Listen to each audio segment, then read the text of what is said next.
Ito guys, pinahirapan na naman ako ng kakampi ko. Wala pang 10 minuto, basag-basag na yung mga ture ko. Syempre, sino pa bang magbubuhat? Sa laro na to, hindi ko alam kung paano mababaliktad. Grabe, 3 na lang kaming natitira. Sa paglilid, wala talaga kaming pag-asa. Yung aso kasi namin hindi makaretry. Tapos yung ipis dito, nagpapadalim pa palagi. Isa-isang naubos yung mga kakampi ko. At ako na lang yung natitira. Buti na lang, paparting na dito may hawak na batuta. Syempre, hindi ko siya pababayaan. Yung Layla ko, sanay na sanay sa digmaan. Grabe nga, makaka-triple kill ako. Pero yung maniac, mamaya ko na ipapakita sa inyo. At sa wakas, ito na yung first time namin na makakatikim ng Lord. At sabay, andito si Hilbert sa damo. Nagpadilim pa nga. Di niya alam, sanay na sanay pa sa pagkapa. Buti na lang nakaligtas. Hindi pala. Kaya pinagpatuloy na lang namin yung aming mission. O protektahan ko na lang dito yung aking mga kampon. Habang nagwawala din si Misaki, gagawin ko lahat para hindi ito ma-retry. After that, pagkatapos na ipinapabakbo na nga sila. Kasi yung mga to, init na init talaga. Kaya yung Lord namin, nawalan tuloy ng kwenta. As usual, nasa laylayan na naman. Hindi maalabas ng mapa, puro kasi nakaabang. Si Misaka dito pinagtutulungan na. Sabi ko sa kanya, ituro mo, aking itutumba. Minamalit niya ata yung Layla ko. Ako yung dahilan, bakit hindi niya kami matalo. Sa puntong to, makaka-triple kill na. Kaya yung maniac ko, malapit ko nang makita. Kaya guys, wag na wag kayong kukurap. Si Muscovado kasi siguradong papalag. Lumusab siya dito na walang alinlangan. Pampatin-kampante siya dito nakipagsabayan. Maniac!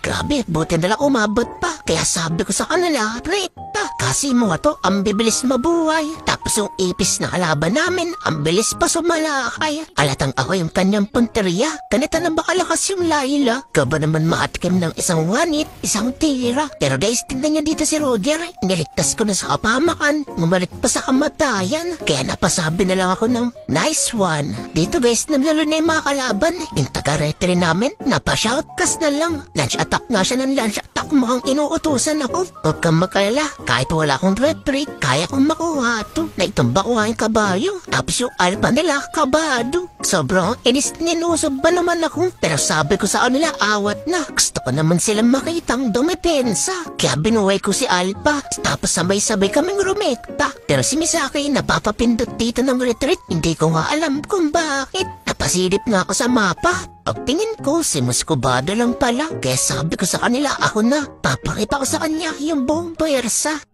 Kumanda ka na, Eugene.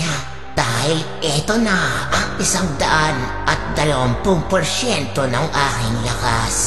Magdasal ka na dahil hindi mo na mapipigilan ang iyong katapusan. Magtawag ka ba ng mga kakampi mo? Pare-parehas kayong mga mahihinang nilalang. Magsama pa kayo ng idol mong nakapligil sa kabilang buhay. Oh my God, grabe guys, sobrang tagal na ng late game namin. Hindi ko nga alam kung paano ito tatapusin. Ang kabayo nga, gumawa na ng paraan. Tinambutang buwa ko nang hindi ko namamalayan. Tuwing may clash nga, ako yung kanilang punterya. Tignan niyo dito yung kabayo, bigla na namang humariba. Kala niya siguro, kaya niya ako. Partan mo kaya ng dinosaur yung kabayo mo. After ko siya maitumba, napapaswitch ako. Agad-agad kasi kailangan kong rumespo. Wala na naman kasi kaming taga-retry. O hindi ako tutulong, mauubos yung aking kakampi. Medyo nagamit ko na lahat ng aking alas. Hindi ko talaga pinatama yung second skill ko para lang makatakas. O diba? Kung hindi ko ginawa yan, siguradong tinamaan ako ng sibat ni Muscovado. Sayang nga lang, naitumba ko na si Alpha. Pero katapusan na rin pala ng bida. Okay lang yan, nakaabot pa rin naman ako. Pero yung Roger namin, naisipan na naman magsulo. Pero yung pagkawala niya, hindi ko na inintindi. Imagine ko na lang na poroman lang kami. Sinabihan ko nga yung mga kakampi ko dito na protektan lang nila ako. Uubusin ko yung mga yan. Kapag hindi sila nakalapit, tapos talaga yung laban. Pero speaking of lapit, yung ipis na tarantula dumikit sa akin. Kala niya siguro, yung manip magagawa niya sa akin. At yung challenge ni Wakno na 25 kill, tinabtagan ko pa, wala kasing thrill. At ayun na nga guys, mukhang panalo na kami. Sa magsasabing hindi ako yung nagbuhat, sana lumit ang inyong buhat para araw-araw kayong victory!